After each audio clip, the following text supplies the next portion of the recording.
Kisah seorang anak yang duka nestapa karena ibunya batuk.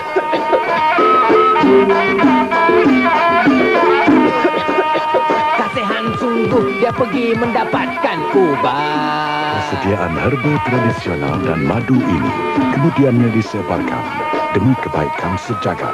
Ubat batuk cap ibu dan anak, kebaikan tradisional untuk batuk dan kahak.